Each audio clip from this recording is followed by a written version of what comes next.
Bismillahirrahmanirrahim. Assalamualaikum warahmatullahi wabarakatuh.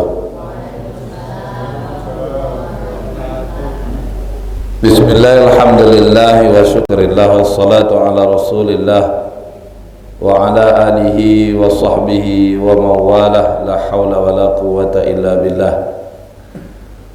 Ashhadu an la ilaha illallah wahdahu la syarika lah, syahadatan man huwa khairu maqama wa ahsanu nadiya, wa ashhadu anna sayyidana Muhammadan abduhu wa rasuluh al-muttasifu bil makarimi kibar wa sabiyya. Allahumma salli ala sayyidina Muhammad wa ala alihi wa ashabihi wa ummatihi ila yaumil qiyamah. Subhanaka la ilma lana illa ma 'allamtana innaka antal alimul hakim. Allahumma faqihna wa zurriyatana wa 'allimna ta'wil amma ba'd. Bapak Ibu hadirin yang dimuliakan oleh Allah, alim ulama, cari pandai, tokoh masyarakat yang besar tak disebut gelar, kecil tak dipanggil nama. Semoga kita semua yang hadir senantiasa Allah limpahkan rahmat dan barokahnya, amin ya rabbal alamin. Bersyukur kita kehadirat Allah dengan lafaz alhamdulillah rabbil alamin. Alhamdulillah atas titipan berbagai nikmat dari Allah Subhanahu wa taala. Hingga detik ini kita masih bisa berta'abbud kepada Allah. Dari sekian banyak nikmat yang Allah titipkan kepada kita, satu di antaranya nikmat hidup. Alhamdulillah hingga detik ini kita masih bisa bernapas. Allah masih titipkan ruh yang masih bersemayam dalam cangkang atau tubuh kita. Mudah-mudahan kesempatan demi kesempatan ini kita gunakan untuk senantiasa selalu taat. Karena bila mana kita saat ini masih diberi kesempatan hidup oleh Allah, itu artinya kita masih punya peluang untuk senantiasa taat kepada Allah. Kalau demikian kita lakukan Bapak Ibu yang berbahagia, maka insya Allah kita ini akan menjalani hidup sesuai dengan khitah penciptaan. Kita tahu kalau hidup kita di dunia ini tidak ada lain kecuali beribadah.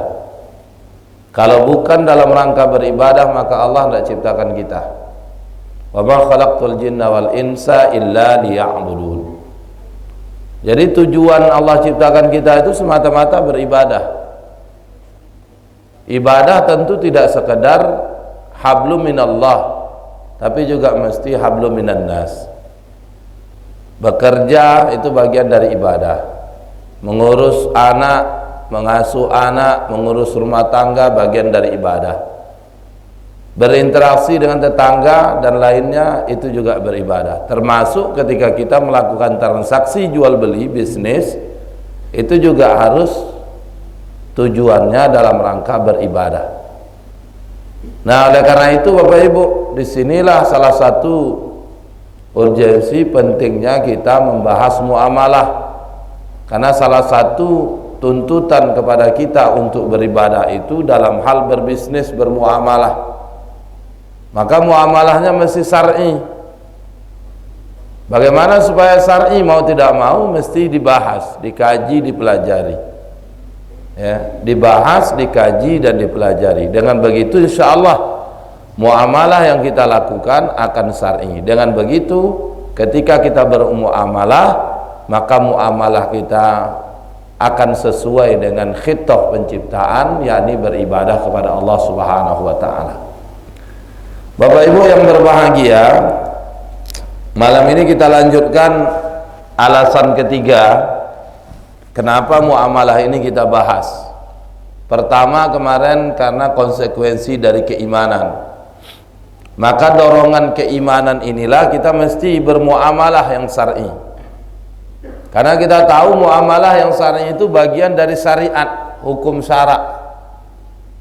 Sesuai makna dari fikih muamalah itu kan al-ilmu bil ahkam syar'iyyah, ilmu tentang hukum-hukum syariat. Jadi hukum syariat ini tidak akan bisa diamalkan, hukum syara ini tidak bisa kita terapkan, aplikasikan, kecuali mereka yang karena dorongan keimanan. Makanya kita tidak bakalan kuat untuk bermuamalah sesuai Islami, apalagi hidup hari ini, ketika kita hidup dalam kubangan yang tidak Islami. Percaya atau tidak, itu realitas faktanya, ya. Tapi kalau kita dasari muamalah kita itu karena iman, dorongan keyakinan, akidah, beriman kepada Allah Subhanahu wa taala, perintah dari Allah, maka insya Allah seberat apapun yang kita hadapi, ujian yang kita alami, maka insya Allah kita akan kuat untuk menjalaninya. Satu contoh sederhana, sholat inilah. Sholat ini berat bagi orang yang tidak didasari dengan keimanan yang kuat, kokoh, apalagi sholat subuh,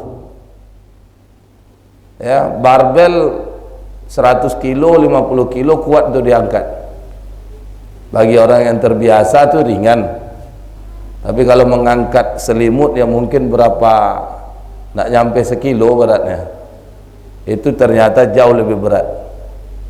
Tapi kalau karena dorongan iman, insya Allah akan kuat, ya. Apalagi dalam konteks muamalah yang hari ini kita diuji dengan banyak hal.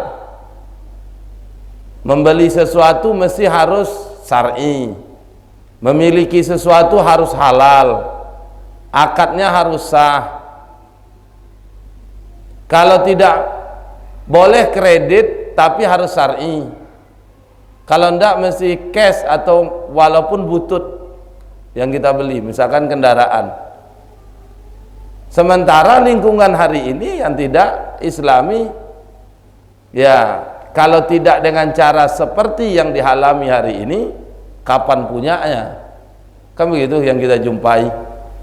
Tapi kalau mereka karena dorongan iman kepada Allah, insya Allah konsekuensi dari keimanannya untuk taat, maka jawaban orang beriman tidak lain, innama qaulal mu'minina idza du'u ila Allah wa rasulih liyahkuma bainahum ayyaqulu sami'na wa ata'na. Maka mereka hanya mengatakan satu ungkapan ketika dia mendengar, mereka hanya mengatakan yaqulu sami'na wa ata'na. Mereka hanya taat, tidak ada lain. Kalau itu dibolehkan oleh akidah, dia lakukan.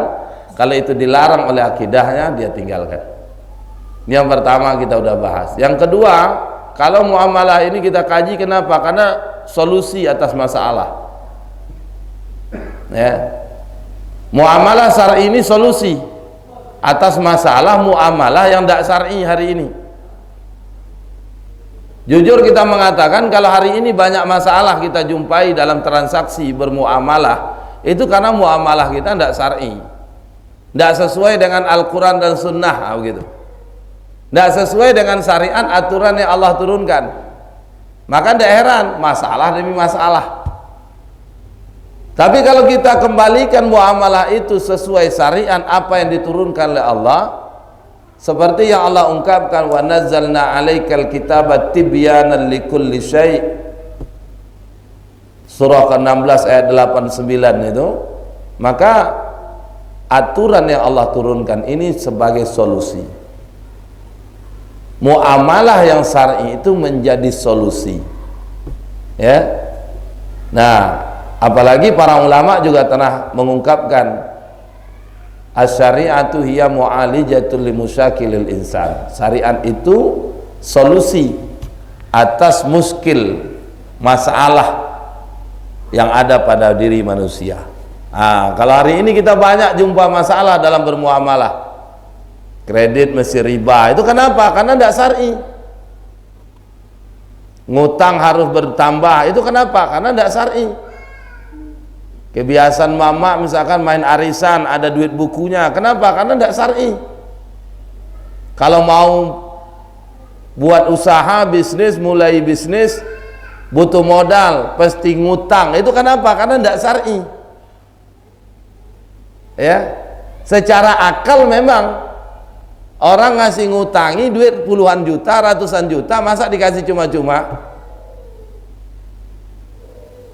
Dia mau buat usaha atau mengembangkan usaha, dikasih tambahan modal bagi yang mengembangkan usaha, tidak nanggung-nanggung pula sampai 500 juta misalkan. Bahkan ada yang 1 miliar. Dari uang 1 miliar ini berkembang usahanya, dia dapat keuntungan yang besar. Secara akal wajar rasanya dia berikan sekian persen dari keuntungannya kepada orang yang memberi pinjaman atau hutang. Tapi kalau secara syariat tidak bisa. Kenapa? Karena hutang itu akad yang tujuannya tabarruk. Tabarruk, ta'awun, menolong cuma. Yang namanya menolong itu bukan akad muawadhah. Akad yang bukan tujuannya untuk bisnis. Tidak ada cerita untung rugi di dalamnya. Semata-mata murni menolong. Sehingga seberapa dikasih segitu harus balik.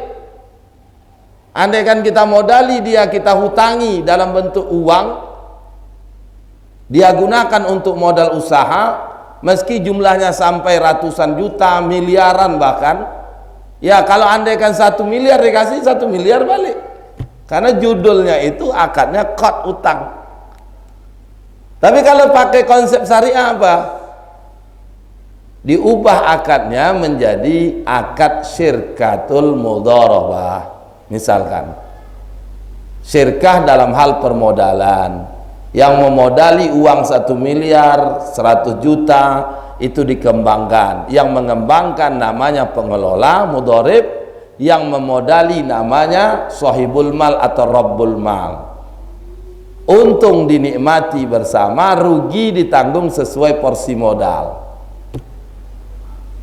Jadi dalam hal ini tidak ada kewajiban bayar cicilan. Tiap bulan bayar cicilan, terpikir cicilan seperti hutang itu tidak ada. Jadi seorang pengelola konsen fokus gimana bisnis berkembang dapat untung. Dan untungnya barokah halal. Nanti keuntungan itu mereka bagi gitu. Sehingga pengelola tidak mikir gimana bayar cicilan tiap bulan. Pikirannya tidak terbagi, Pak Bu. Itu kalau konsepnya Islam. Tapi kalau konsepnya hari ini, ya tidak. Konsepnya ngutang. Bahkan kalau mau sukses dikembangkan opini, sukses dengan hutang. Kalau tidak ngutang kapan sukses? Coba. Ini kan keliru, Pak. Yang namanya hutang, ya, dalam dunia bisnis itu sebenarnya kalau dibuat modal usaha, apalagi yang mau mulai modal, ini ada pakar marketing, orang bisnis manajemen, insyaallah Pak Dr. Saifullah, insyaallah itu paham betul beliau. Apalagi mulai bisnis ngutang gitu ceritanya. Orang mulai bisnis pertama baru terjun bisnis itu balik modal aja itu udah hebat. Bertahan bisnisnya itu udah hebat. 6 bulan pertama bertahan, modal tidak hilang, itu udah hebat. Bahkan dalam teori bisnisnya 7 kali bisnis yang sama mengalami kegagalan, ke-7-nya atau ke-8-nya baru mengalami kesuksesan. Itu secara teori bisnis. Nah, ini pertama mulai ngutang, itu sama dengan gantung tali, jerat leher, bunuh diri. Tapi itulah yang terjadi. Makanya tidak heran muncul masalah yang ketiga berikutnya. Apa itu? Tidak ada manfaat, mudarat yang banyak. Nah, inilah alasan ketiga kenapa kita kaji muamalah. Apa itu?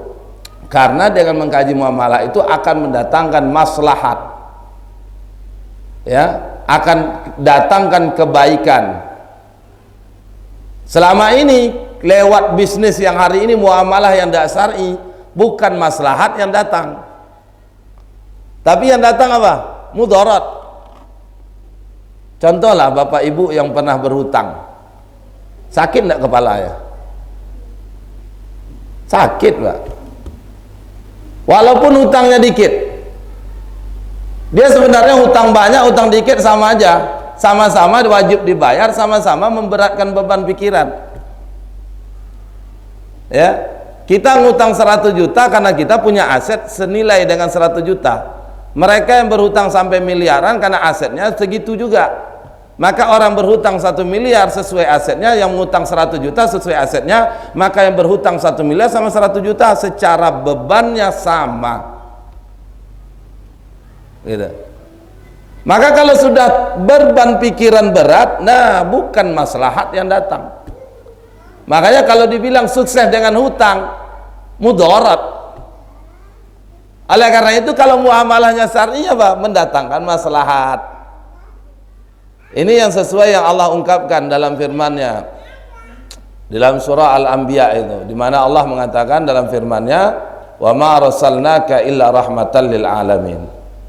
Wama, dan tidaklah, Allah menafikan, arsalnaka, engkau diutus, engkau di sini adalah Rasulullah Muhammad sallallahu alaihi wasallam, illa, kecuali rahmatan lil alamin, membawa rahmat bagi sekalian alam. Rahmatnya Nabi ini dari mana? Yang ditebar Nabi dari mana? Karena apa? Karena syariat, aturan yang dibawa, Al-Quran yang beliau terima, hukum-hukum yang Allah turunkan yang diamalkan. Maka dengan begitu barulah muncul maslahat, datang maslahat. Ya, makanya kalau konsep syariah jelas itu, bukan akadnya ngutang tanda kutip seperti yang hari ini, ya, tapi memang akan ada solusi-solusi kebaikan-kebaikan yang lain. Tapi kalau udah konsepnya seperti hari ini Bapak Ibu, apalagi ditambah hutang pakai tambah bunga, hutang ditambah pakai syarat-syarat yang mengikat. Nah, terakhir apa yang terjadi? Yang mengantarkan kita pada dosa. Makanya wajar maslahat itu jauh. Karena apa yang pernah diungkapkan oleh ulama, para ulama, inna dzunuba, sungguhnya dosa itu, karena kan kalau udah akad-akad yang tidak syar'i termasuk melakukan riba, itu kan kita berdosa. Kata para ulama, inna dzunuba, sungguhnya dosa itu yamna'un nur ala qulubikum, menghalangi nur cahaya sampai ke hati kalian. Sehingga ada heran, mohon maaf kalau ada kajian, nasihat, tidak mau menerima, tidak mau menerima. Bukan nasihatnya salah, bukan yang menyampaikannya salah, tapi hati ini menolak. Apa yang menolaknya? Karena zunub. Bahkan para ulama juga mengatakan inna dzunuba tamitul qulub, sungguhnya dosa itu mematikan hati. Hati kita ini mati. Sehingga kalau hati sudah mati, cahaya jauh, tidak sampai, nur Allah tidak nyampai ke diri kita, ke hati kita, apa yang terjadi? Kita berada dalam kegelapan, kita berada dalam kesesatan. Maka maslahat pasti jauh, yang ada mudarat. Coba kita bayangkan Bapak Ibu, kita berjalan tapi di tengah gelap gulita, bisa jadi kesepak batu, masuk ke parit, tak ada cahaya sedikit pun. Ya, begitulah orang yang karena dosa maksiat, akhirnya apa yang terjadi? Nur tidak sampai ke hatinya, hatinya menjadi mati, yang akhirnya tidak mendatangkan maslahat dari apa yang dia lakukan. Berbeda ibu bapak yang dimuliakan oleh Allah, bila mana kita mengamalkan, mempelajari muamalah yang syar'i, yang selanjutnya untuk kita amalkan, maka dengan begitu akan mendatangkan maslahat, kebaikan. Karena maslahat itu kita peroleh karena kita mentaati aturan. Ini yang diungkapkan oleh para ulama. Haitsuma yakunu syar'u takunul maslahah. Di mana diterapkan syariat, di sana ada maslahat. Jadi syariatnya duluan, bukan maslahatnya. Hari ini terbalik, kita ngejar maslahat daripada mengabaikan, mengenyampingkan syariat. Saya pernah ngisi di satu tempat, dibahas tentang hukum kredit. Jemaahnya protes, Ustaz, kalau nyewa sebulan 1 juta, 15 tahun punya kita. Tapi kalau nyewa sebulan 1 juta, 15 tahun rumah belum jadi punya kita. Tapi kalau kita kredit sebulan 1 juta, 15 tahun, 10 tahun dah jadi punya kita. Nah, ini kan karena maslahatnya didulukan, bukan syariatnya. Padahal syariat itu mesti didahulukan, maka dengan ketaatan kepada syariat akan datang maslahat. Hari ini orang mendahulukan maslahat, mengharapkan maslahat, menyampingkan syariat, mengabaikan syariat malahan. Yang terjadi apa? Maslahat tidak datang, mudarat yang muncul. Ya, jiwa nak tenang. Jiwa nak tenang itu dah wajar, Pak. Itu yang dikatakan Nabi. La tukhifu anfusakum ba'da amniha. Jangan kalian meneror diri kalian sebelumnya kalian aman. Qalu wa ma zakka ya Rasulullah. Para sahabat bertanya, apa yang membuat kami aman, kami akhirnya tidak aman? Yang kami teror itu apa itu ya Rasul? Nabi menjawab, qala ad-dain. Salah satunya apa yang membuat kita tidak aman itu karena hutang. Jadi hutang itu meneror. Nah, kenapa? Karena yang didahulukan maslahat, bukan maslahat yang dapat, mudarat yang timbul. Satu di antaranya apa? Dan tidak tenang, dikejar-kejar terus. Sesuai dengan nasihat wasiat dari Sayyidina Umar bin Abdul Aziz itu. Wa usikum alla tudayinu walau labistumul aba. Aku wasiatkan kepada kalian, alla tudayinu, jangan kalian berhutang walau labistumul aba, meski kalian dalam keadaan kesulitan. Kenapa? Karena hutang itu membuat gelisah di malam hari, membuat hina di siang hari. Nah, hari ini apa yang terjadi? Lebih mengedepankan maslahat, akhirnya apa? Melanggar syariat. Satu contohnya hutang, tapi banyak yang lainnya, Pak. Nah, akhirnya apa yang terjadi? Mudarat demi kemudaratan terjadi. Kita ada punya jumpa kasus. Itu akibat dari muamalah yang tidak syar'i, Pak. Berujung kepada dosa, dan tidak hanya satu dosa, tapi banyak dosa. Kasusnya ini orang berhutang, hutang leasing motor. Itu kejadian di Riau, Pak. Di Riau, tidak kita sebutkan salah satu kabupaten kota yang mana. Itu berhutang leasing motor, si yang berhutang suami, ya, akhirnya tidak mampu bayar cicilan. Mohon maaf, mohon izin saya menyampaikan contoh ini. Ya, akhirnya apa yang terjadi? Nauzubillah min zalik. Si suami merelakan istrinya digauli oleh yang nagih hutang. Itu terjadi, ya. Akhirnya dia tidak berdaya. Coba, ini maslahat mudarat. Ini bukan lagi mudarat, laknat. Kenapa? Karena tadi yang didahulukan maslahatnya. Syariat dikesampingkan, padahal maslahat itu hadir, kita temukan, kita alami dan jumpai ketika memang syariat ini kita utamakan. Ya, sebagaimana firman Allah dalam suratul Anbiya tadi, Rasulullah diutus oleh Allah itu semata-mata menebarkan rahmat. Rahmatnya dari apa? Karena syariat. Nah, coba bayangkan ibu bapak, ketika Nabi SAW usia beliau sebelum 40, beliau hanya mampu memberikan kebaikan bagi kaumnya, bagi keluarganya, istri dan anaknya, belum untuk alam semesta. Tapi setelah beliau di usia 40 menerima wahyu pertama, mendapat syariat dari Allah untuk disampaikan kepada seluruh umat manusia, kafatan linnas. Apa yang terjadi?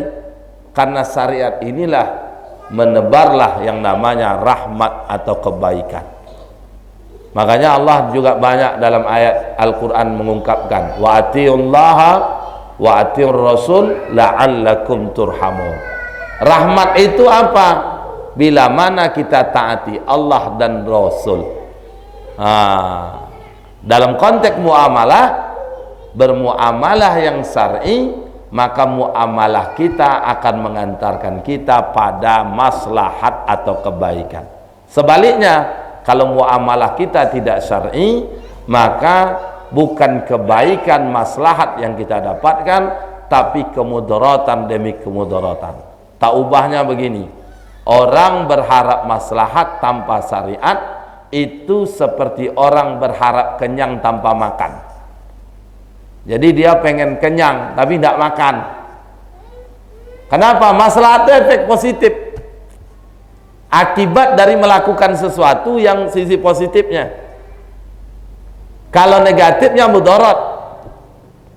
Nah, gimana supaya maslahat mudarat terhindar? Syariat. Makanya dalam syariat ini kata para ulama, darul mafasid jalbil masalih, menolak kerusakan, mengambil yang namanya kemaslahatan. Dengan apa? Dengan syariat.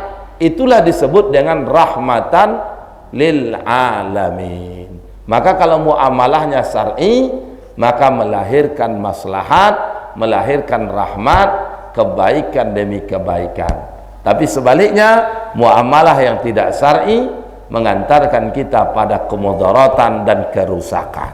Nah, oleh karena itu, gimana supaya syar'i? Inilah alasan yang ketiga kenapa muamalah ini, fikih muamalah khususnya, kita pelajari dan kita kaji.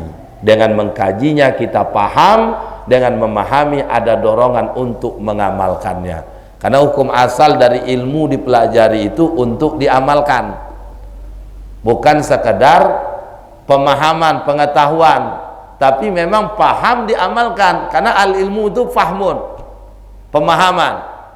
Orang berilmu dia paham. Kalau paham ada dorongan untuk mengamalkan, maka dipelajari jadi paham, dipahami mendorong untuk membuat, melakukan. Kalau tak diamalkan, ini diungkapkan oleh Hujjatul Islam Imam Ghazali, al ilmu bila amal kasyajarati bila samar. Ilmu itu tanpa amalan seperti pohon tanpa buah. Jadi tidak ada hasil. Makanya mesti dipelajari, mesti dikaji, mesti ditelaah, mesti dibahas. Dengan begitu lahir pemahaman. Nah, pemahaman inilah yang mendorong kita untuk berbuat. Mungkin selama ini kita berbuat berdasarkan kebanyakan orang, meski selama ini kita berbuat berdasarkan perasaan, sehingga ya tebak-tebakan, untung-untungan. Kalau sempat sesuai syariat, sesuai. Kalau enggak. Kalau pakai perasaan kan rasa-rasanya enggak masalah, gitu. Coba yang pernah kita singgung itu, Bu, kayak ibu-ibu tentang arisan itulah. Ngasih duit buku kepada yang tukang pegang buku, itu rasa-rasanya apa masalahnya? Dia ngumpulkan, dia yang ngasih kepada yang nerima. Coba rasanya tidak masalah, itu kalau pakai rasa. Kalau cerita hukum kadang-kadang tidak perlu pakai rasa, memang tidak pakai rasa, dikerjakan karena perintah, ditinggalkan karena larangan. Kalau pakai rasa, nih yang kacau. Hukum jadi berubah-ubah, rasanya tidak masalah menurut si A, menurut si B bermasalah. Maka bicara hukum, kalau itu perintah tunaikan, kalau itu larangan tinggalkan, meski bertentangan dengan perasaan kita, ya. Nah, meski bertentangan dengan perasaan kita, dengan begitu insya Allah kebaikan demi kebaikan akan kita peroleh. Jadi Bapak Ibu yang berbahagia, inilah 3 alasan setidaknya kenapa kita kaji dan pelajari. Pertama, karena konsekuensi keimanan. Yang kedua, akan menjadi solusi dari setiap muamalah yang kita lakukan yang tidak syar'i menjadi syar'i. Yang ketiga, maka dengan muamalah yang syar'i ini akan mendatangkan maslahat, manfaat, kebaikan demi kebaikan, sehingga berbagai kemudaratan pun akan terhindar dari kehidupan kita. Maka dengan mengkajinya, insya Allah 3 hal ini akan kita peroleh. Baik Bapak Ibu, ada waktu beberapa saat, menit menjelang waktu isya, azan isya dikumandangkan.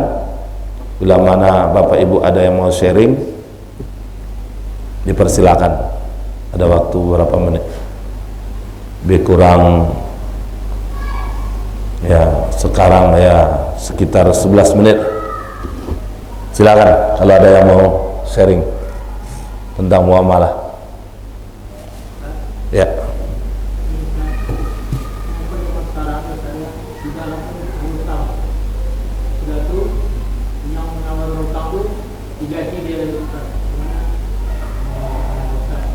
Ya.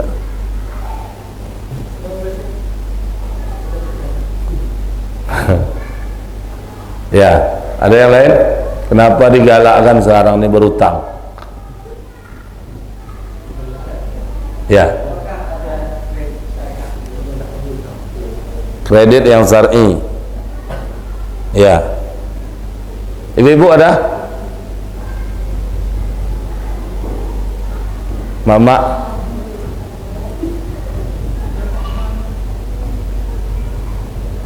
Baik, sambil menunggu mama mau nanya. Pertama tentang hutang. Hutang itu sebenarnya bukan dilarang ya, boleh. Karena Nabi sendiri pun pernah berhutang. Anan Nabiyya sallallahu alaihi wasallam man ishtara ta'aman min Yahudi ila ajalin farhanahu dir'ahu. Bahwasanya Nabi itu pernah berhutang membeli makanan dari orang Yahudi dengan batas waktu yang ditentukan, dan beliau jaminkan baju besinya. Jadi Nabi itu pernah berhutang. Jadi ini dalil ya, kalau hutang itu ya Rasul pernah berbuatnya. Makanya di satu sisi hutang itu banyak dalil yang membolehkan. Salah satunya tadi, bahkan Nabi ada menganjurkan, ma min muslimin yuqridullah musliman marratain. Tidaklah seorang muslim menghutangi muslim yang lain sebanyak 2 kali, kasodaqatin marrah. Ya, maka sekali dinilai dengan sedekah. Termasuk orang yang berhutang jatuh tempo hari ini, dia tak bisa bayar, ibu bapak tangguhkan, maka ketika ditangguhkan itu dinilai seperti bersedekah. Ini kan hadis membolehkan, tapi di sisi lain banyak ancaman terkait dengan hutang. Yughfaru lisyahid, diampuni dosa yang mati syahid, kullu zambin, setiap dosanya, illa dain, kecuali yang mati syahid itu punya hutang. Ya. Termasuk hadis banyak yang lain. Misalkan ketika seorang mukmin mati, ketika berpisah ruh dari jasadnya, ketika dia tinggalkan hutang, maka tidak diselesaikan, qudiya min hasanatihi, maka hutang itu akan ditebus dengan amal solehnya.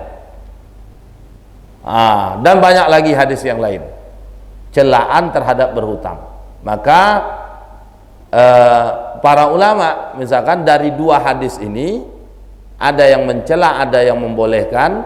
Nah, maka ditarik kesimpulan, hutang itu memang hukum asalnya boleh, dan kebolehan hutang itu dengan catatan.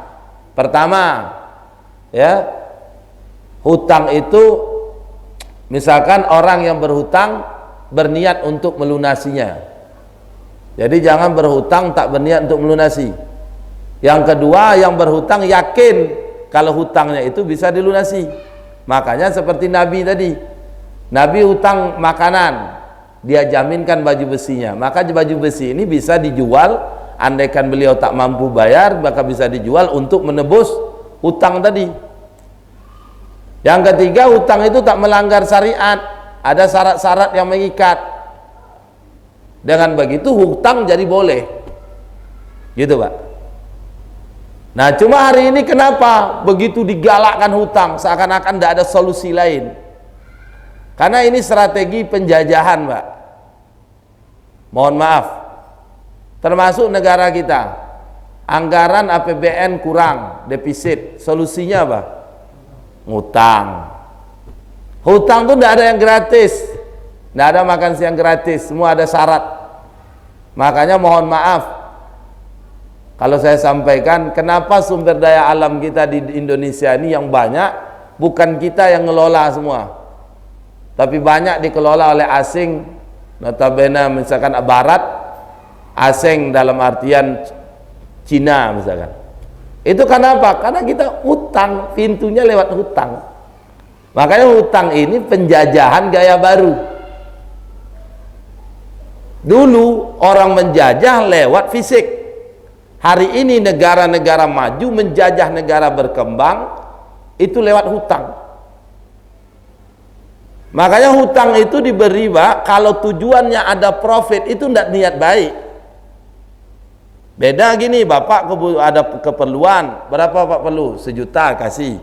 Besok balikkan 1 juta, berarti ini niatnya benar baik. Sesuai tujuan hutang tadi, niat akad hutang, tujuan menolong.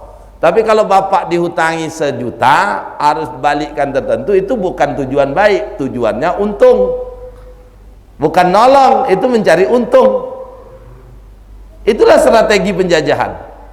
Secara individu ya itu tadi. Cobalah Bapak tengok, kalau orang yang berhutang ini akan berhenti hutangnya 2. Kalau dia tak mati atau asetnya habis. Kalau dia tak cepat sadar baru berakhir, kalau mati atau asetnya habis. Itulah prinsip akibat dari hutang. Makanya kalau Bapak tanya tadi, kenapa digalakkan? Memang begitu.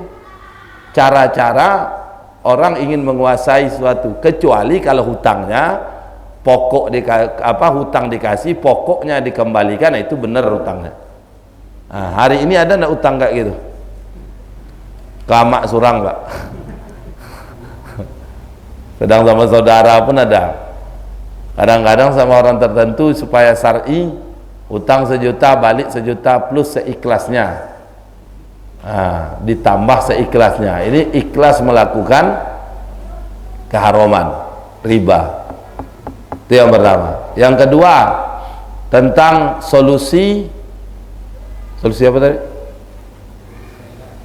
Kredit. Adakah kredit yang syar'i?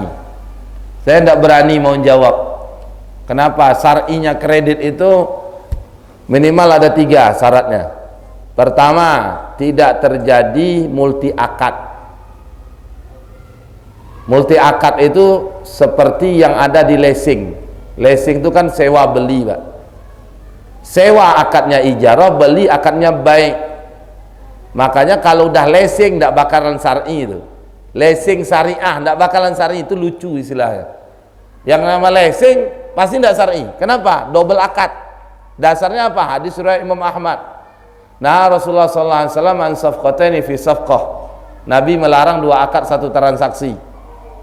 Leasing 2 akad, transaksinya 1. Transaksinya leasing, akadnya 2. Akad sewa, akad beli.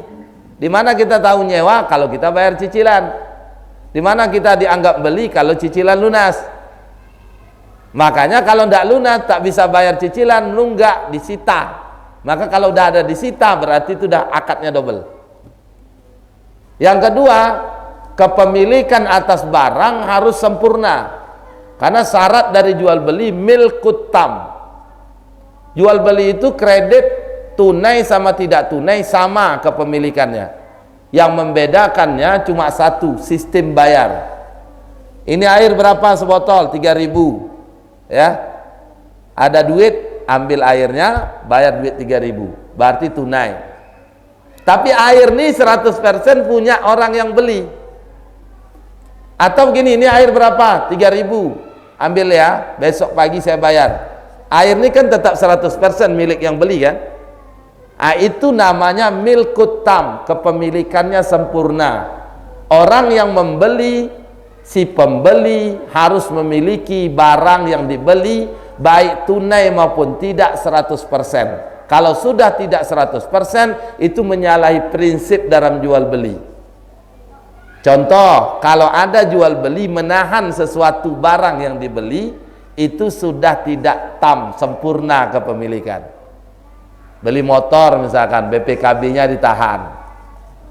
Itu sudah tidak sempurna, Pak. Beli mobil, BPKB-nya ditahan. Dan seterusnya. Ya. Kalau kita tanya kenapa mereka tahan? karena sebagai agunan jaminan. Nah, Islam membolehkan jaminan, tapi jaminan tidak boleh barang diperjualbelikan.